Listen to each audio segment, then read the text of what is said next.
Trade Center, le second des 3 bâtiments effondrés le 11 septembre 2001.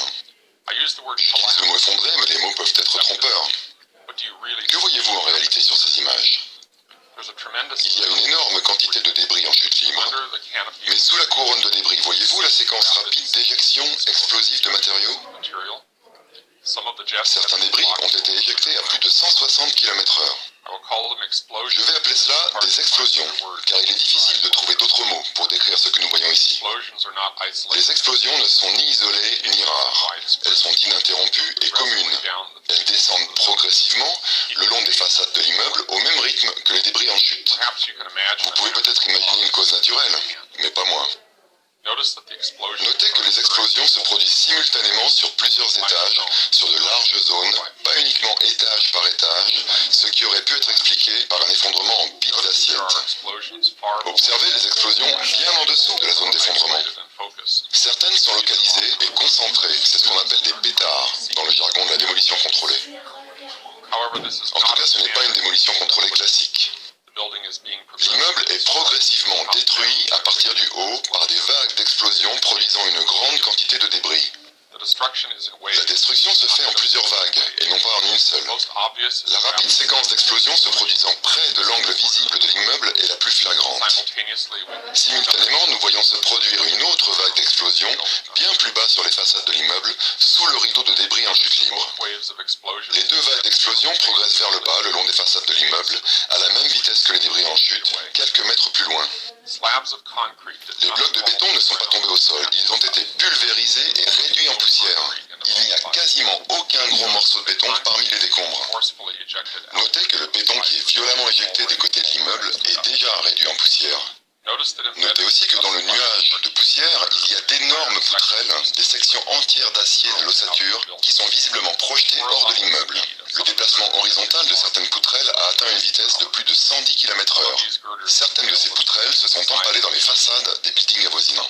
Certaines ont atterri à une distance équivalent à 2 terrains de football depuis la base de la tour. Qu'est-ce qui a pu projeter des poutrelles si lourdes avec autant de force à si grande vitesse? Certains ont supposé que le poids de la tour, en s'écrasant sur les poutrelles, avait exercé une très forte pression et les avait pliées, qu'elles avaient été éjectées sur les côtés comme des ressorts. Mais ce n'est pas un nombre restreint de poutrelles éjectées. Nous voyons la majeure partie de la masse de l'immeuble, du métal, du béton, des meubles de bureau, des restes de corps humains, tout ceci réduit en petits débris et en fines poussières et éjecté dans toutes les directions. Des fragments d'os ont été retrouvés sur les toits des immeubles voisins. Les os n'ont pas été écrasés dans la masse en chute, car sinon ils auraient été piégés parmi les débris. Ils ont été pulvérisés avec tout le reste, ils ont explosé dans toutes les directions. Les enquêteurs du NIST ont affirmé que la partie supérieure de l'immeuble, celle au-dessus du point d'impact, était tombée comme un marteau-pilon, écrasant jusqu'au sol la partie inférieure du bâtiment encore intacte. Pourtant, on remarque que la partie supérieure du bâtiment est clairement manquante. Il n'y a rien au-dessus de la couronne d'explosion à part quelques débris. Voyez-vous un marteau-pilon? Rien ne semble avoir écrasé le bâtiment. Les différentes vagues de destruction et les éjections explosives de matériaux se produisent sur de vastes zones qui s'étendent jusqu'au sommet de ce qu'il reste du bâtiment. Les scientifiques du NIST n'ont pas modélisé l'effondrement des tours. Leur analyse était grandement défectueuse dans bien des domaines, mais la plus grave erreur est que le champ de leur enquête a été artificiellement réduit. Leur analyse s'est arrêtée au moment où l'effondrement a commencé, comme si tout ce qui suivait était inévitable et ne nécessitait aucune explication. Le champ de leur enquête a été artificiellement réduit à ce qui aurait pu se passer ou se serait passé pour déclencher l'effondrement. Ce qu'ils ont volontairement ignoré, c'est ce qui s'est réellement passé. En limitant leur enquête aux prémices naturelles de l'effondrement, à savoir les dommages dus au feu et aux armes, ils ont d'emblée exclu toute possibilité de trouver les preuves d'une démolition contrôlée. En d'autres termes, tout ce qui s'est produit pendant l'effondrement même, les preuves ou indices que nous avons pu voir ici, a été très clairement écarté de l'enquête. Tout modèle d'analyse de l'effondrement, qu'il soit simple ou sophistiqué, est un mauvais modèle et de la mauvaise science, s'il ne prend pas en compte tous les éléments disponibles pour expliquer les observations réelles. Et vous, que voyez-vous?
j'espère que vous avez apprécié cette vidéo.